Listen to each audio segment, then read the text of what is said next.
آقا کریم رؤوف الرحیم صلی اللہ علیہ وسلم نے خطبہ حجۃ الوداع کے موقع پہ ارشاد فرمایا کہ یہ یاد رکھنا میں تم میں دو بڑی بھاری چیزیں چھوڑ کے جا رہا ہوں، ایک کتاب اللہ ہے اور دوسری میری اہل بیت ہے۔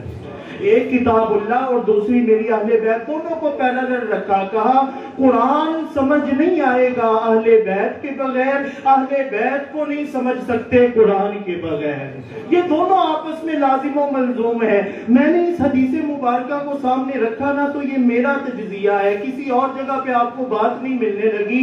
جب میں امام حسین علیہ السلام کو دیکھتا ہوں اور قرآن کو پڑھتا ہوں، پھر قرآن کو پڑھتا ہوں اور امام حسین علیہ السلام کے کردار کو دیکھتا ہوں تو مجھے ایسا لگتا ہے قرآن کا مزاج حسینی ہے، حسین کا مزاج قرآنی ہے۔ قرآن کا مزاج حسینی، حسین علیہ السلام کا مزاج قرآنی۔ کیسے؟ قرآن کو کوئی ناپاک چھو نہیں سکتا، فرمایا لا یمسہ الا المطہرون، قرآن پاک ہے، کتاب اللہ ہے، اس کو کوئی ناپاک چھو نہیں سکتا، قرآن کو کوئی ناپاک چھو نہیں سکتا، امام حسین کی محبت کوئی ناپاک دل میں بسا نہیں سکتا۔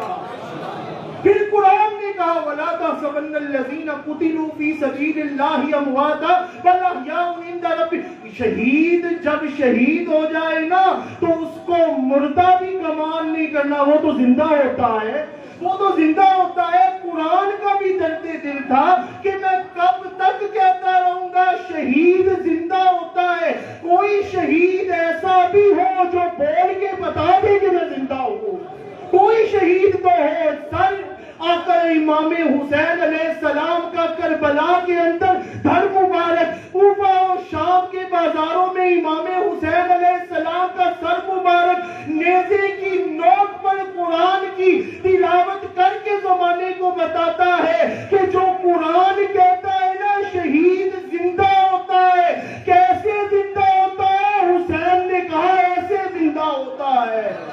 میرے خدا کی عطا کو حسین کہتے ہیں، جس کی جھولی میں عطا ملی ہے ذرا محبت اللہ کو نا سبحان اللہ۔ میرے خدا کی عطا کو حسین کہتے ہیں، ادائے صلی اللہ کو حسین کہتے ہیں۔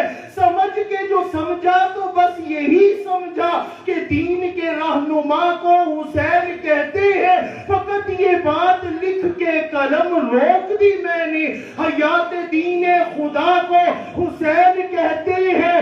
سنو اے رنج و علم اور دکھ درد کے مارو، ہر غم کی دوا کو حسین کہتے ہیں۔ ہرا بھرا ہے چمن دین کا تو سبب ہے یہی کہ دین کی بہار کو حسین کہتے ہیں۔